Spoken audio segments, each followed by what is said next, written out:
This is one of my favorite things, is the power to say no and how it relates to time.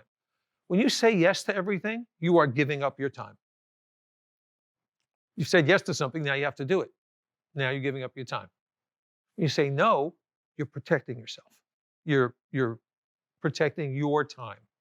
You're coveting that which is the most valuable asset you have, which is time. And I'm not talking about family and children, or we're not getting into that. I'm talking about your every single day. So the power to say no is incredible. People don't want to say no. They want to help others. They want to be the good guy or the good gal, and they want to be the good sport. But the reality is that if you protect yourself by saying no, you keep control of your time. So you say yes to someone, all of a sudden half your day is gone. What did it accomplish? Do you really feel good because you helped that person? Now, maybe you do. Maybe it's a family member. It depends on the situation. You have to judge that for yourself each time. But keep in mind the power of no. There's a few quotes I'm going to use. This one is from Warren Buffett. Very telling.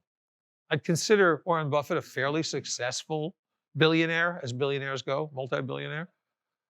But the fact is, this is his recognition, this is his acknowledgement, and he, in fact, is known for saying no all the time. It's much harder to simplify something than complexify something.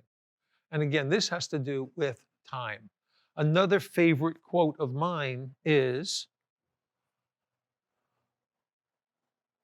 Tony, don't read that. Good, Tony's under the table not reading it.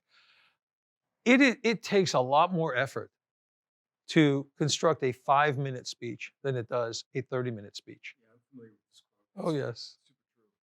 And so, but the fact is, we don't have any consciousness of this. Because when we go into something, we're not controlling our time. We're not the master of our time yet.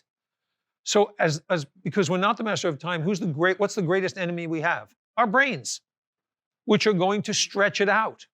The way your brains work, our brains are not our friends. We have to battle them. And we're going to talk about that all during this, all day today. We really are in a constant battle with our brain. And a lot of it has to do with where we were as cavemen and how we perceive the world and hunting and gathering and the reactions, the fight or flight, the amygdala. I mean, these are the things we have to battle all the time because they're built in genetically.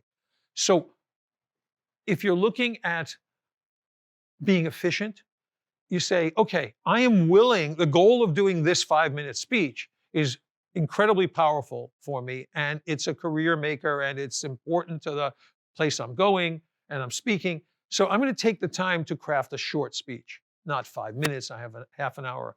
So they might say, oh, you have an hour. Well, I'm going to craft a 30-minute speech that is killer, and then take questions and make it killer. Look at TED Talks. How long are TED Talks? Generally, 18 minutes.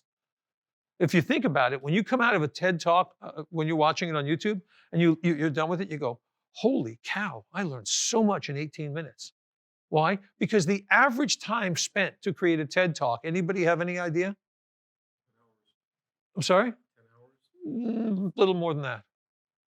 People usually spend about 2 weeks crafting it, but in actual hours, it's like 15 to 20 hours to craft an 18-minute speech. But that's a kingmaker. So think about that. What is it you're doing that requires or that you will grant yourself the permission to take the time to do for the impact it has? This is another way to control your time. You're willing to give yourself the time to do it the way you want it to be done or the way you imagine it should be done, but you're too busy to do it. Well, you can't be too busy to do what is so vitally important to you. Okay? Any questions so far? One at a time.